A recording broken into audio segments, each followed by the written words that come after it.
काही दिवसांपूर्वी पुण्यामध्ये रेड लाईट एरिया म्हणून ज्याला ओळखलं जातं त्या बुधवार पेठेमध्ये पुणे पोलिसांनी कारवाई केली आणि 22 महिलांना ताब्यात घेतलं.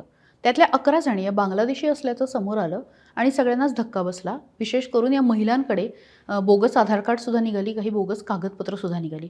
त्यामुळे या महिला पुण्यापर्यंत कशा पोहोचल्या, त्यांना नेमकं कोणी आणलं असा प्रश्न निर्माण झाला आणि त्याच्यातनं समोर झालं अत्यंत धक्कादायक असं रॅकेट.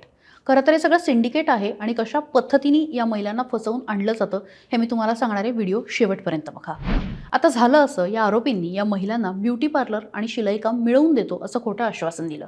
त्यांच्याकडून जबरदस्तीने आणि पैशाचं आमिष दाखवून खरं तर वेश्या व्यवसाय करायला त्यांना प्रवृत्त केलं आणि त्यानंतर त्यांना कुंटणखाण्यात नेऊन ठेवलं. इतकंच नाही तर या व्यवसायातून मिळणाऱ्या कमाईमधला काही हिस्सा सुद्धा ते स्वतःकडे ठेवत होते. थोडक्यात ते दलाली करत होते आणि तशा पद्धतीने अनेक वर्ष या महिलांवरती अत्याचार करण्यात आला. पोलिसांकडून या महिलांना आता बांगलादेशला पाठवलं जाणार आहे आणि या सगळ्या दलालांची आत्ताच्या घडीला कसून चौकशी सुरू आहे. पण या सगळ्या प्रकरणामध्ये एक नाव आलं आणि त्या नावाभोवती खरं तरी सगळी केस फिरतीये. सगळं तुम्हाला सांगते. हे नाव आहे बाबू भैया उर्फ पापा शेख. कोण आहे हा बाबू भैया आणि याचं नाव का बरं चर्चेत आहे? गेल्या 20 वर्षापासून पुण्यातल्या बुधवारपेठ भागामध्ये एका हॉटेलमध्ये हा एक छोटंसं काम करत होता. मग तिथे असलेल्या बायकांशी त्याची ओळख व्हायला लागली. हा व्यवसाय त्याला समजला आणि त्यातले बारकावे सुद्धा समजले. कालांतराने बांगलादेशमधून येणाऱ्या अल्पवयीन तरुणींना कोलकाता मार्गे पुण्यात आणायला त्याने सुरुवात केली आणि त्यातून पैसा कमवायला सुद्धा सुरुवात केली. याच्यातनं एक रॅकेट, एक सिंडिकेट तयार झालं असं म्हटलं तर चुकीचं ठरणार नाही. आणि याच्यासाठी त्यांनी ज्या महिला वापरल्या त्यांच्याशी त्यांनी विवाहसुद्धा केला. या बाबू भैयांनी एकूण 3 लग्न केली. त्याची एक पत्नी बांगलादेशी आहे. त्याच्या तिन्ही पत्नी बुधवार पेठेतल्या मुलींकडनं वेश्या व्यवसाय करून घेतात. बाबू भैयाच्या या तिन्ही बायकांचं बुधवार पेठेतल्या एका भागामध्ये वर्चस्व आहे. त्यांच्यापासून सुटका करणं अवघड आहे असं अनेक महिलांना वाटतं आणि त्यामुळे खरं तर महिला खचून जातात. एखाद्या महिलेने तिथून पळून जाण्याचा प्रयत्न केला तर बाबूच्या पत्नीकडून तिला जबरदस्त मारहाण होती. आता याच बाबू भैयावरती पोलिसांनी गुन्हा दाखल केलाय आणि सध्याच्या घडीला तो फरार आहे.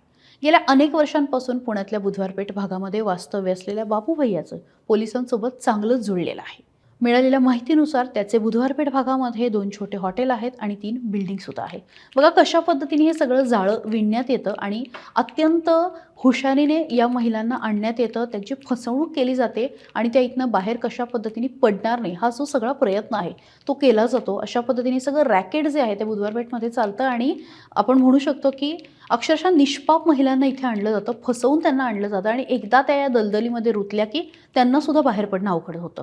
या सगळ्या प्रकरणामध्ये आता बाबू भैयाच्या विरोधामध्ये पुण्यातल्या फराजखाना पोलीस स्टेशनमध्ये गुन्हे दाखल करण्यात आलेले आहेत. पापा शेख याच्यासह सुमित्रा कांबळे, राजेश कलिमनी, रणजित पात्रा यासोबतच रूपा शेख यांच्यावरती सुद्धा गुन्हे दाखल करण्यात आले. ही सगळी टोळी आहे आणि ही सगळी टोळी मिळूनच हे रॅकेट चालवत होती. या सगळ्याबाबत काय वाटतं कमेंट बॉक्समध्ये व्यक्त व्हा आणि त्यासोबतच सकाळला फॉलो करायला विसरू नका. महाराष्ट्रातील सर्व बातम्यांचे विश्वासार्ह व्यासपीठ